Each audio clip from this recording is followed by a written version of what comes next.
selain dengan sifat Allah.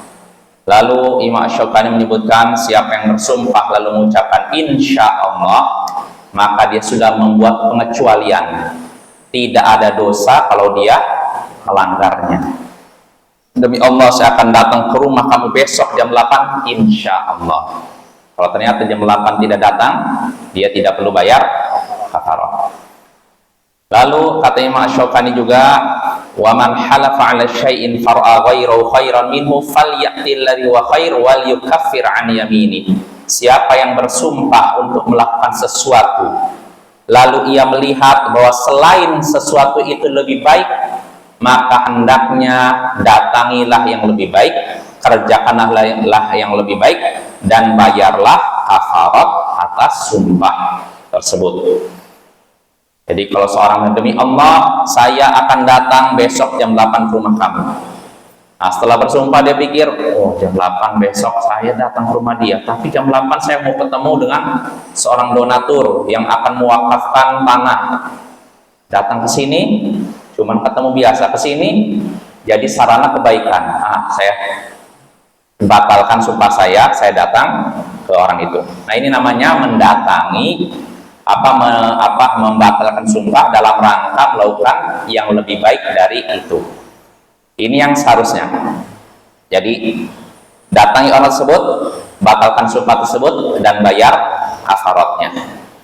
Lalu terakhir kita sampai waman ukriha 'alal yamin fahiya ghairu lazimatin wala ya'thamu bil hinthi fiha. Siapa yang dipaksa untuk bersumpah, maka sumpah tersebut tidaklah wajib untuk dikerjakan dan tidak berdosa kalau dilanggar. Siapa yang dipaksa untuk bersumpah, maka sumpah tersebut tidak wajib dikerjakan dan dia tidak berdosa kalau melanggar sumpah tersebut. Ini kalau dipaksa, ya mungkin gambarannya jelas. Misalkan seorang disuruh, ayo kamu misalkan bersumpah untuk menceraikan istri kamu, kalau enggak saya pukul nih, udah di tangan udah dikepalkan depan muka dia, karena dia takut akhirnya, ya demi Allah saya talak istri saya besok jam 8 misalkan. Dia bersumpah nih untuk menceraikan istrinya jam 8 pagi. Nah, orang itu pergi, dia kan bersumpah nih, apakah dia harus menaikkan sumpahnya? Enggak harus menaikkan sumpahnya. Kalaupun dia melanggar, jam 8 besok dia tidak menceraikan istrinya, dia tidak harus bayar kafarat ya. Nah, ini kalau dipaksa, ya dipaksa maknanya jelas artinya dia nggak ada pilihan lain, ya nggak ada pilihan lain karena terdesak. Nah, ini yang pembahasan terakhir yang kita bahas, yaitu tadi siapa yang dipaksa untuk melakukan sesuatu, maka sumpah tersebut tidak wajib dikerjakan dan dia tidak dosa kalau melanggar sumpah tersebut ya. Nah, berikutnya, poin berikutnya yang disebutkan oleh Imam Asy-Syaukani di sini rahimahullah, wal yaminul ghamus fil hiyallati ya'lamul halifu kadzibaha. Yamin, sumpah al-ghamus yang menenggelamkan, secara bahasa begitu, yaitu sumpah yang mana orang yang mengucapkannya tahu bahwa itu dusta. Sumpah al-ghamus yaitu sumpah yang mana orang yang mengucapkannya tahu bahwa itu dusta. Nah, ini yaminul ghamus. Kenapa dikatakan ghamus? Kata para ulama, karena yagmisu sahibahu finnar au fil itham. Disebut yaminul ghamus, ghamus itu cuma menenggelamkan. Maksudnya apa? Sumpah ini bisa menenggelamkan orang yang mengucapkannya ke neraka atau ke dosa. Kenapa? Karena sumpahnya dusta, bohong. Nah, ini namanya yaminul ghamus ya. Kenapa itu di sini yaminul ghamus? Di sini kan kata Imam Asy-Syaukani yamin sumpah al-ghamus yaitu sumpah yang orang yang mengucapkannya tahu bahwa itu dusta. Di sini disebutkan oleh Imam Asy-Syaukani Keterangannya, wa amma qaulul yaminil ghamusi hiya allati ya'lamul halifu kadhibaha fali hadits Ibnu Umar. Adapun sumpah al-ghamus, yakni sumpah yang mana orang yang mengucapkannya tahu bahwa itu dusta, itu berdasarkan hadis Ibnu Umar, sahabat Nabi Ibnu Umar. Ia berkata, jaa a'rabiyun ilan nabi sallallahu alaihi wasallam, datang seorang Arab Badui kepada Nabi sallallahu alaihi wasallam. Faqal, lalu ia berkata, ya Rasulullah, mal kabair, wahai Rasulullah, apa itu dosa-dosa besar? Fadzakarul hadis, akhirnya Nabi menyebutkan hadisnya, sebutkan syirik, terus membunuh syirik, lalu durhaka pada orang tua, membunuh jiwa yang tidak bersalah. Lalu disebutkan al-yaminul ghamus, sumpah al-ghamus. Ghamus tadi sumpah yang menenggelamkan. Qultu, maka Ibnu Umar pun berkata, aku bertanya, wa mal yaminul ghamus, apa itu sumpah ghamus? Qal, beliau pun menjawab, allati yaqtati'u biha malam ri'in muslimin wa huwa fiha kadhib, yaitu sumpah yang digunakan untuk mengambil harta seorang muslim padahal dia dusta terkait dengan tentang hal tersebut. Sumpah yaminul ghamus ini sumpah yang digunakan untuk mengambil harta seorang muslim padahal dia dusta dalam hal tersebut. Akhrajahul Bukhari, hadits ini riwayat Bukhari. Maksudnya begini, sumpah yang digunakan untuk mengambil harta seorang muslim padahal dia dusta. Contohnya begini, ada orang ngambil barang milik orang lain, ya anggap HP lah gitu, ketahuan dia mencuri, ditanya, atau enggak ketahuan lah, dia ambil, dibawa, terus ada orang curiga, kamu ini HP dari mana nih? Kamu curi ya? Demi Allah, saya nggak mencuri ini.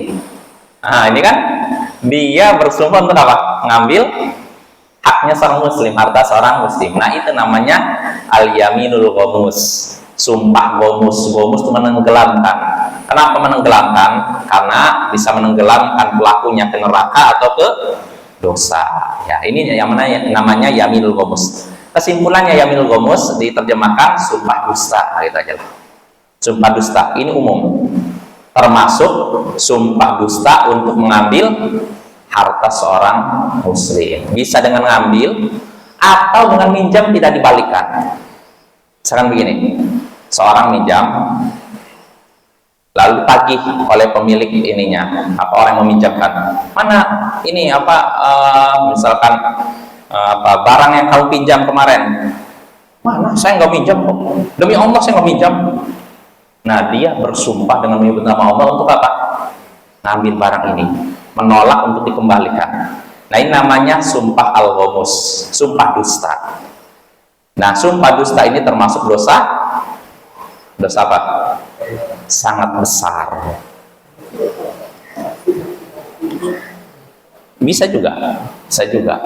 Sumpah dengan demi Allah saya itu termasuk ke situ, yaminul ghamus. Nah, itu dosa besar Bapak ya. Dan ini bertingkat-tingkat. Sumpah dusta yaminul ghamus ini bertingkat-tingkat.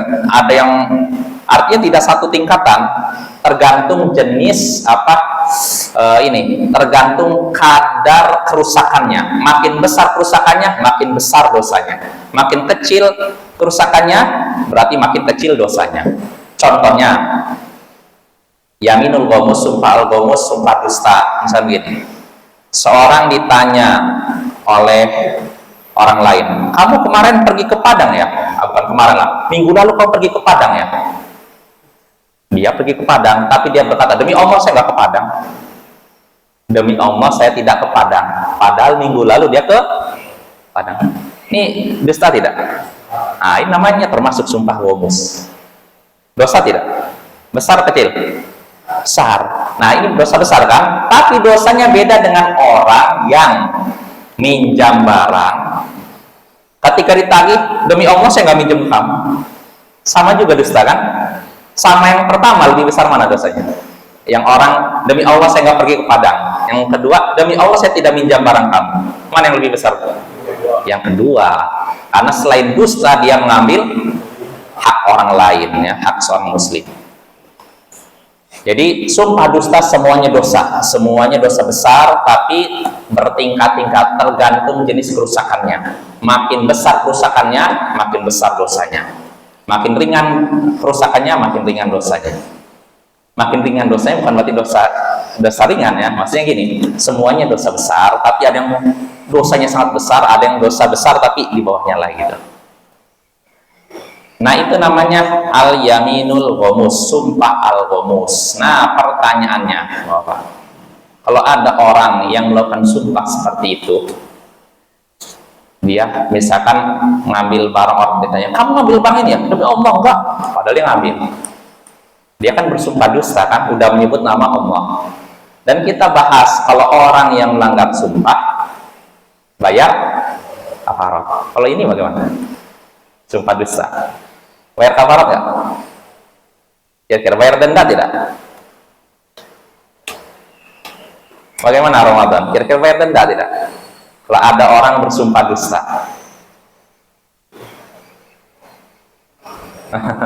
Gimana Bapak-Bapak? Ya, kata para ulama enggak. Kenapa enggak? Karena kedustaannya tidak bisa ditutup dengan kafarat. Dusta itu dosa besar. Dusta itu dosa besar, jangan anggap remeh. Dosa besar. Maka kalaupun dia bayar kafarat, nggak akan tertutup. Jadi nggak ada kafarat, nggak ada denda bagi orang yang melakukan sumpah dusta. Terus bagaimana kalau dia nyesal? Obat dengan sungguh-sungguh kepada Allah. Dan kalau misalkan sudah ngambil hak seorang muslim, berarti bagaimana? Kembalikan.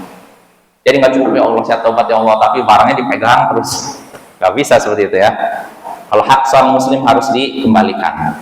Nggak akan diselesaikan dengan tobat, hanya dia dengan Allah saja. Harus ditunaikan hak yang diambil itu. Nah, itu namanya sumpah al-ghamus.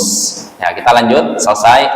Insya Allah kita tahu sumpah dusta itu dosa besar, tapi tidak ada kafarat, tidak ada dendanya kalau dia sudah melakukan itu.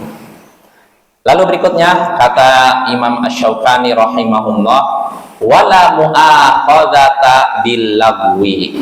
Tidak ada hukuman atas sumpah yang tidak sengaja. Lagu itu yang istilahnya sia-sia. Lagu. Makanya kata seorang syekh dari Yordan, itu di dalam bahasa Indonesia udah jadi ke bahasa Indonesia kan, lagu itu sia-sia kan. Lagu itu sia-sia. Betul, karena orang yang lagu itu sia-sia, melakukan perbuatan sia-sia, lagu katanya. Ya, kita kembali, jadi tidak ada hukuman karena sumpah yang tidak sengaja, sumpah yang sia-sia, tidak disengaja. Maksudnya apa? Kalau misalkan seorang mengucapkan perkataan seolah-olah sumpah, padahal dia tidak sumpah, maka dia tidak perlu bayar kafarat. Ya. Kita baca keterangan dari Imam Syaukani, wa amma qawlu la mu'akhadzata 'alai bil lagwi faliqaulihi ta'ala la yu'akhidukumullahu bil lagwi fi aymanikum. Adapun tidak ada hukuman atas orang yang bersumpah karena tidak disengaja, sia-sia, tidak disengaja, maka itu berdasarkan firman Allah Ta'ala, la yu'akhidukumullahu billagwi fi aymanikum. Allah tidak menyiksa kalian, menghukum kalian karena sumpah kalian yang tidak disengaja. Artinya seorang mengucapkannya tanpa bermaksud bersumpah. Jelas Bapak? Tidak maksud bersumpah bagaimana? Kita lanjut lagi keterangan dari Imam Syaukani. An Aisyah annaha qalat. Dari Aisyah bahwasanya ia berkata, Aisyah siapa? Istri Nabi sallallahu alaihi wasallam. Unzilat hadil ayatu la yu'akhidukumullahu billagwi fi aymanikum fi qawli rajul la wallahi bala wallahi. Ayat ini, ayat tadi, Allah tidak menghukum kalian karena sumpah yang tidak sengaja kalian ucapkan. Ini turun terkait dengan ucapan seseorang tidak demi Allah, tentu demi Allah. Nah itu tidak demi Allah, tentu demi Allah. Artinya kadang ada seorang sudah jadi kebiasaan dia mengucap kayak gitu, tidak demi Allah. Misalkan gini, kamu lihat ini nggak kejadian tadi di ini di lapangan ada kebakaran? Oh tidak, demi Allah, tentu demi Allah. Ini sekilas sumpah kan? Padahal bisa jadi orang ucapannya tidak bermaksud bersumpah. Nah ini tadi kata Aisyah, ayat tadi Allah tidak menyiksa kalian karena sumpah yang tidak kalian sengaja, yaitu ucapan seorang tadi menyatakan tidak demi Allah, tentu demi Allah. Dan ini kebiasaan orang-orang Arab. Orang Arab begitu Pak, kebiasaan mereka kadang mengucapkan wallahi tapi tidak bermaksud bersumpah. Jelas? Sering kalau bapak yang pernah ngobrol sama orang Arab nih, misalkan ditanya, kalau misalkan kita ditanya, misalkan gini, kamu lihat si fulan nggak? Kita jawabnya nggak lihat ya gitu kan. Tapi kalau orang Arab seringnya, marah itu wallahi, aku tidak melihatnya demi Allah. Mengucapkannya demi Allah, maksudnya sumpah? Tidak. Tapi memang ini sudah biasa di lisan mereka. Mereka kadang ketika mengatakan saya melihatnya demi Allah, saya tidak melihatnya demi Allah. Ini kebiasaan di lisan mereka dan mereka tidak berniat bersumpah. Jelas? Ini namanya al-laghu fil aiman. Sumpah yang sia-sia. Maksudnya sumpah yang tidak disengaja. Nah, kalau ada orang yang seperti itu, kalau di Indonesia saya nggak tahu, ada nggak yang kayak gitu? Bisa jadi ada orang karena mungkin terpengaruh sama orang Arab, sebentar ngomong demi Allah. Misalnya gini, kamu lihat si ini pergi ke pasar nggak demi Allah. Enggak demi Allah. Kamu sudah makan pagi? Iya demi Allah. Dia ngomong ya demi Allah, tidak demi Allah. Niatnya apa? Sumpah? Enggak. Niatnya tidak sengaja, karena udah terbiasa di lisan. Nah, kalau memang ada orang yang seperti itu mengucapkan itu lalu keliru atau bagaimanapun, dia tidak dianggap bersumpah. Berarti tidak perlu bayar denda kalau misalkan melanggar dan semacamnya. Maka ini kembalinya ke apa? Niat dan adat. Niat dan adat maksudnya apa? Niat dan kebiasaan. Kalau misalkan kebiasaan di suatu daerah orang yang mengucapkan tadi tidak demi Allah, ya demi Allah, itu dianggap sumpah, berarti orangnya sudah kita udah bahas kemarin di kitab tauhid, banyak bersumpah. Boleh nggak? Nggak boleh. Sebetulnya demi Allah, niatnya bersumpah nggak boleh. Tapi kalau di lisannya ucapan demi Allah ini bukan sumpah, karena udah kebiasaan di masyarakat, misalkan ngomong demi Allah saya nggak lihat dia, demi Allah saya lihat dia, demi Allah saya bersumpah. Kalau dia niatnya tidak bersumpah, maka itu tidak masalah. Jelas? Bedakan orang yang mengucapkan demi Allah niatnya bersumpah dengan tidak. Kalau niatnya sumpah, nah itu pertama harus jujur. Dan kalau sudah mengucapkan harus menaikkan sumpahnya. Kalau tidak bisa menaikkannya, bayar dendanya, kafaratnya. Kenapa? Siapa? Orang Arab. Oh, kenapa sebentar demi Allah gitu? Ya itulah kebiasaan mereka. Kebiasaan mereka begitu. Iya, kayak ibaratnya kalau kita tuh apa ya? Kalau di bahasa kita tuh apa ya? Kadang mungkin kayak apa ya? Saya nggak tahu kalau bahasa Indonesia. Kalau anak muda nggak swear ini, saya lalam kayak gimana? Nggak tahu saya kalau di Indonesia ada nggak? Kadang gini, dalam bahasa Indonesia bisa jadi kita mengucapkan sesuatu menurut orang bisa menganggap itu sebagai sumpah padahal enggak. Ini tergantung kebiasaan masyarakat. Atau gini, kita misalkan mengucapkan suatu perkataan seakan-akan misalkan mencela padahal tidak, bisa jadi. Apa contohnya di masyarakat kita? Kadang mengucapkan kata seolah-olah mencela padahal nggak mencela. Ini kan tergantung niatnya kan, niat dan kebiasaan masyarakat. Ya contohnya gimana ya kalau bahasa Indonesia apa ya? Nggak ada ya? Ya karena bahasa Indonesia ini miskin kosakata memang, jadi iya kebiasaan aja. Ya contohnya apa ya? Iya jadi gitulah. Jadi orang Arab yang begitu, sampai saya pun sering dengar orang Arab, karena kebetulan dulu tetangga orang Arab, di Jakarta tuh tetangga orang Arab Yaman. Jadi kalau ngomong gitu dia, la wallahi, Nah, bala wallahi, sering wallahi, niat, dia nggak berniat sumpah, tapi karena memang itu kebiasaan mereka begitu. Kadang nyebutin wallahi, demi Allah, demi Allah. Padahal niatnya tidak bersumpah. Nah itu nggak masalah. Tapi kalau seorang mengucapkan demi Allah, niatnya bersumpah, nah ini baru masalah. Sebentar-bentar demi Allah, demi Allah, demi Allah. Kesannya nama Allah itu murah. Gitu. Maka Bapak, kita menilai orang ini benar atau tidak dalam masalah ini dilihat niatnya. Kalau niatnya dia mengucapkan wallahi demi Allah itu sumpah, maka ini tercela. Sementara demi Allah sumpah nggak boleh. Tapi kalau memang kebiasaan masyarakat seperti itu, ya gimana lagi? Ini di zaman Nabi udah ada kayak gitu. Makanya zaman sekarang pun begitu. Orang Arab sering kalau kita dengar mereka berbicara wallahi demi Allah, begini nih, niatnya bukan untuk bersumpah, tapi memang udah biasa di lisan mereka. Ini gitu ya? Enggak, udah adat istiadat. Makanya dari sini kita nggak bisa ngambil, dikatakan disunahkan sering ucapan demi Allah, enggak juga. Karena itu kebiasaan mereka aja. Jadi kadang kebiasaan suatu tempat dan kebiasaan tempat ini beda-beda. Nggak bisa dipukul rata Bapak ya. Beda halnya dengan ibadah. Kalau ibadah Nabi mencontohkan begini, ya kita tiru. Tapi kalau ini cuma terjadi di masyarakat seperti itu, dan Nabi mendiamkan, ya berarti itu ada istiadat. Ya, kalau mau ditiru silakan, tapi bukan disunahkan, Bapak ya. Nah itu tentang sumpah al-lagu, sumpah sia-sia, maksudnya sumpah yang tidak disengaja. Ya. Lalu kita lanjut lagi.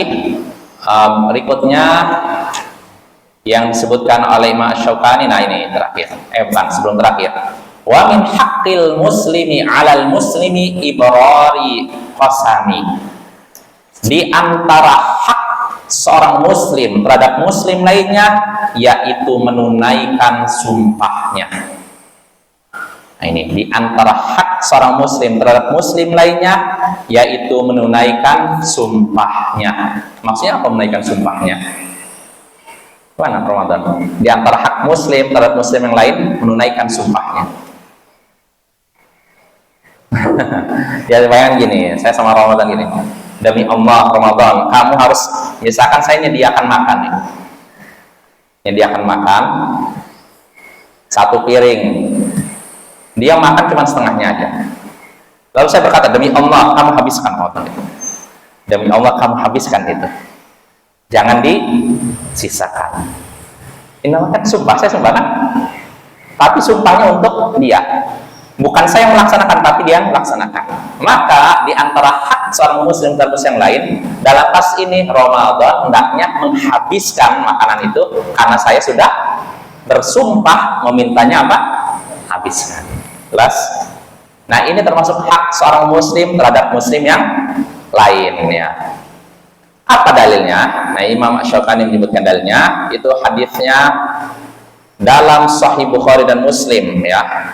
Min amri bidzalik, dari hadis Barra bin Azib. Jadi Nabi SAW menyebutkan, Barra bin Azib menyatakan Rasulullah SAW telah memerintahkan kami dengan 7 perkara dan melarang kami dari 7 perkara.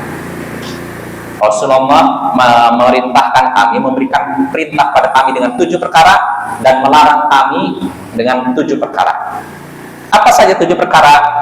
Di antaranya ya menjenguk orang sakit, gitu kan? Lalu mengucapkan menjawab salam, memenuhi undangan kan? Nah, yang terakhir Nabi menyebutkan wa ibrari qasami, menunaikan sumpahnya. Sumpahnya apa tadi? Bayangkan gambarnya itu tadi. Saya minta Ramadan untuk demi Allah habiskan itu makanan yang ada di depan. Maka hendaknya Ramadan ketika saya bersumpah demi Allah dengan menyebutkan demikian, hendaknya dia habiskan. Ini termasuk hak seorang muslim terhadap muslim yang lain. Dan ini juga ada hubungannya dengan pembahasan dalam apa? Kitab Tauhid ya kan? Tentang apa? Kalau ada orang yang meminta dengan menyebut nama Allah ini. Lah sobat, kita udah bahas Kalau ada orang man sa'ala billahi fa'atu wa man ista'adza billahi fa'idu. Dalam hadis Nabi menyatakan, siapa yang meminta kepadamu dengan menyebut nama Allah, hendaknya berikan apa yang ia minta. Dan siapa yang minta perlindungan kepadamu dengan menyebut nama Allah, maka berilah dia perlindungan. Sudah kita bahas kan? Nah, ini masuk sini. Hak seorang muslim terhadap muslim yang lain. Kecuali kalau permintaan dia permintaan yang haram, ini lain lagi. Misalkan ada bir, lalu demi Allah kamu minum ini, demi Allah hendaknya kamu minum ini, apa ditunaikan? Jangan, itu maksiat. Nggak boleh menaati makhluk dalam bermaksiat kepada Allah. Kalau maksiat nggak boleh. Atau dalam perkara yang kita tidak sanggup, demi Allah kamu hendaknya ngasih kepada saya uang 1 miliar. 1 miliar, jangankan 1 miliar, 1 juta aja pas-pasan. Nah, yang seperti ini tidak wajib ditunaikan. Adapun kalau yang diminta itu bukan yang haram dan kita mampu menunaikannya, maka hendaknya kita menunaikannya. Jelas Bapak ya? Ini namanya ibrarul qasam, menunaikan sumpah orang lain. Ya, jelas ya? Itu wajib. Nah, timbul pertanyaan, apakah ini kesepakatan para ulama wajib? Ya, kalau ditanya kesepakatan para ulama, tidak. Para ulama tidak sepakat. Ada 2 pendapat Bapak, masalah menunaikan sumpah orang lain ya. Pertama, yang berpendapat wajib tadi. Yang kedua, ada yang berpendapat sunnah muakkadah. Bukan sunnah saja, sunnah muakkadah. Sunnah yang tekan-tekan. Dan inilah pendapat jumhur ulama. Mayoritas ulama berpendapat menunaikan sumpah orang lain hukumnya sunnah muakkadah. Dengan alasan apa? Karena teks hadis, dalam teks hadis disebutkan kan kami diperintahkan dengan 7 perkara. Nah, salah satunya mengucapkan salam. Kata jumhur ulama, mengucapkan salam hukumnya apa? Wajib apa sunnah? Bukan jawab salam, mengucapkan salam. Sunnah kan? Nah, ini menunaikan sumpah disebutkan beriringan dengan ini. Itu menunjukkan menunaikan sumpah hukumnya tidak wajib. Ini kata mayoritas ulama, jumhur ulama. Namun ini bisa dijawab dengan apa? Memang sekilas betul ketika disandingkan yang wajib dengan tidak wajib, bisa jadi yang wajib jadi tidak wajib. Cuma ada hadis lain. Dalam Musnad Ar-Ruyani, Nabi pernah berkata, mal'unun man su'ila biwajhillah thumma man asa ilahu ma lam yas'al hujrah. Terlaknatlah orang yang diminta dengan menyebut wajah Allah, lalu dia tidak memberikan apa yang diminta selama yang diminta bukan perkara yang haram. Makna hadisnya jelas. Terlaknatlah orang yang diminta dengan menyebut wajah Allah atau dengan menyebut nama Allah. Demi Allah, saya minta kepadamu ini. Demi misalkan demi wajah Allah saya memintamu untuk begini. Nah, kalau kita dapat permintaan seperti itu, tidak kita tunaikan, maka kita terlaknat. Selama yang diminta itu bukan yang haram. Jelas? Kalau namanya terlaknat, suatu perbuatan terlaknat, berarti perbuatannya dosa atau tidak? Dosa. Itu berarti menunjukkan menunaikan sumpah orang lain itu hukumnya bukan sekedar sunnah muakkadah, tapi wajib. Walaupun jumhur ulama berpendapat sunnah muakkadah, tapi yang benar wajib. Ya, tapi dengan syarat sekali lagi yang diminta bukan yang haram. Terus kedua apa? Kita mampu untuk menunaikan. Adapun kalau kita tidak mampu menunaikan, ya nggak wajib. Atau yang diminta ini bisa menimbulkan mudarat. Contohnya Abu Bakar As-Siddiq, dia pernah menakwilkan mimpi. Lalu kata Nabi, takwil mimpimu, tafsir mimpimu ada yang benar, ada yang salah. Terus Abu Bakar, demi Allah ya Rasulullah, kabarkan kepadaku yang salah seperti apa. Tapi Rasulullah tidak memenuhi permintaannya. Kenapa kira-kira? Bukan tidak mampu, Nabi tahu. Makanya tafsir mimpimu ada yang benar, ada yang salah. Ya kenapa? Mungkin kalau diberitahu akan timbul mudarat, bahaya. Maka kalau memang permintaan seorang kita penuhi bisa menimbulkan bahaya, jangan kita penuhi. Terus apa ya? Ya misalkan gini lah, misalkan asalnya memang kita diperintahkan memenuhi permintaan begitu. Tapi kalau misalnya menimbulkan bahaya bagi orang yang meminta, jangan penuhi. Misalkan gini, ada orang yang meminta kita misalkan uang 2 juta, 3 juta. Meminta uang 3 juta. Pertama, ini meminta yang haram tidak? Tidak kan? Nah, dia pertama memintanya untuk kebutuhan dia. Itu pertama tuh. Haram kan? Terus kedua, kita mampu. Cuman kita lihat yang minta ini istilahnya apa ya? Orangnya tidak ahli mengelola uang. Maka kita boleh tidak memberi dia. Bukan karena haram ininya pemberiannya enggak, tapi kita lihat kalau dengan diberi ini bisa menimbul mudarat. Nanti uangnya malah tidak dikelola dengan baik, habis dalam waktu singkat. Jelas ya? Kalau ada model gini nggak usah diberi. Kalaupun diberi kepada orang yang bisa mengelola hartanya. Jelas ya? Itu tentang menunaikan sumpah. Jadi kesimpulannya, hukum menunaikan sumpah orang lain ada 2 pendapat. Mayoritas ulama berpendapat sunnah muakkadah, sebagian ulama berpendapat wajib. Dan pendapat kedua inilah yang menurut saya lebih menenangkan hati. Nah, itu tentang menunaikan sumpah.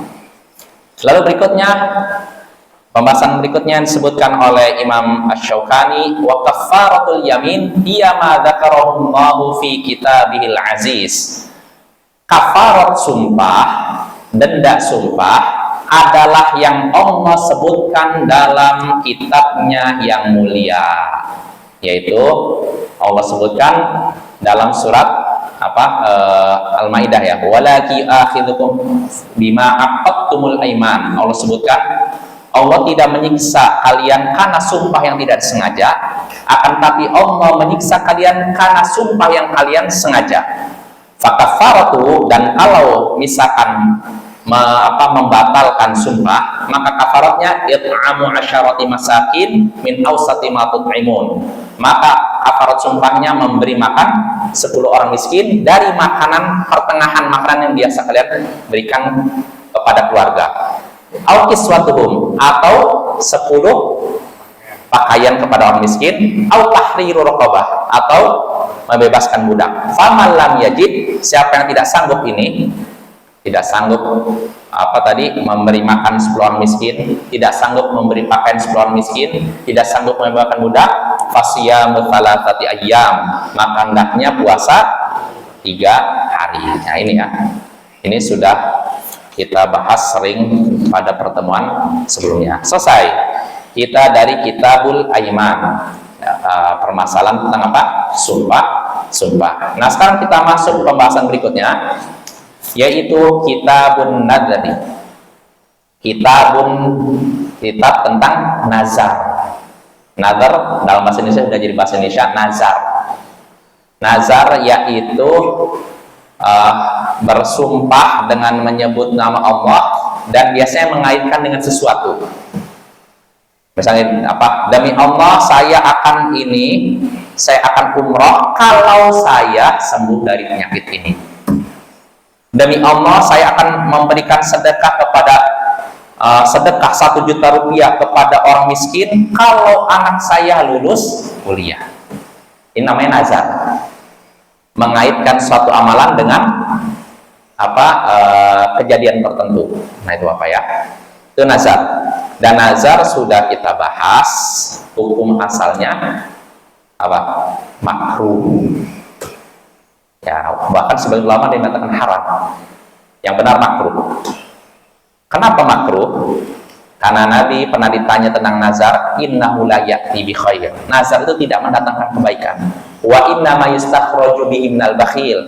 Nazar itu hanya muncul dari orang yang bakhil, pelit, kikir, medit. Nah, kenapa orang pelit? Karena orang yang melakukan nazar hanya mau melakukan amalan kalau keinginannya terwujud. Dia baru mau umroh kalau misalkan anaknya lulus kuliah. Dia mau sedekah kalau anaknya sembuh dari penyakit. Tapi kalau anaknya tidak sembuh dari penyakit, anaknya tidak lulus kuliah, nggak mau sedekah, nggak mau umroh. Namanya apa ini? Pelit. Mau beramal kalau keinginannya terpenuhi. Nah ini nazar, ini hukum asalnya makruh, tapi siapa yang terlanjur mengucapkannya, hukumnya apa? Wajib menunaikannya. Kalau tidak ditunaikan, dosa. Apa ya?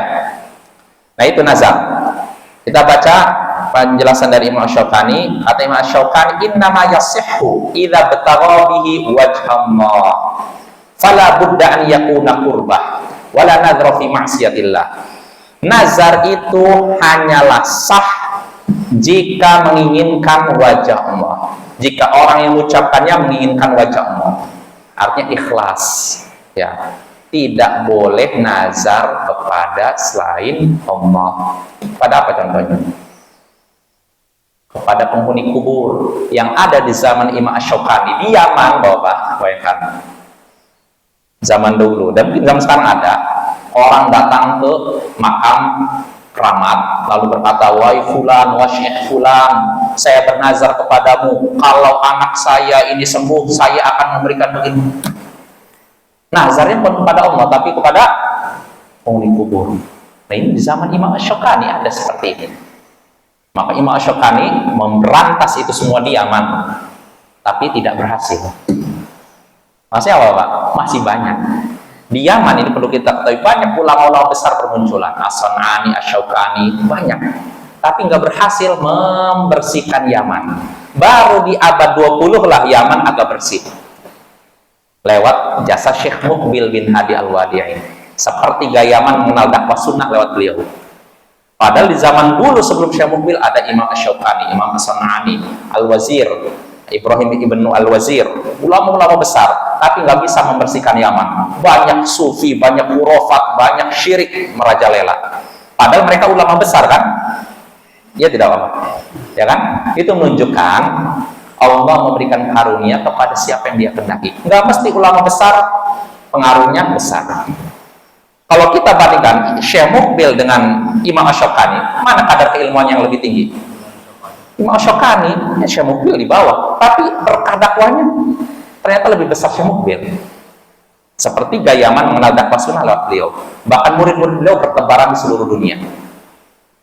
Nah, Imam Asy-Syaukani punya juga murid, tapi bagaimana di zaman beliau ternyata syirik masih merajalela, bid'ah merajalela, maksiat merajalela.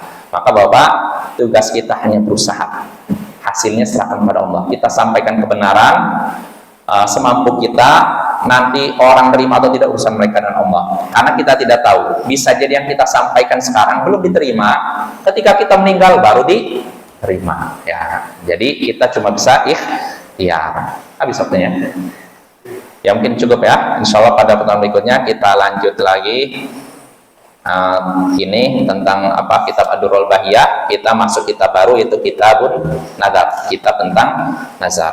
Wassallallahu ala nabiyyina Muhammadin wa ala alihi wa sahbihi ajma'in, wa akhiru da'wana anil hamdulillahi rabbil alamin. Assalamualaikum warahmatullahi wabarakatuh.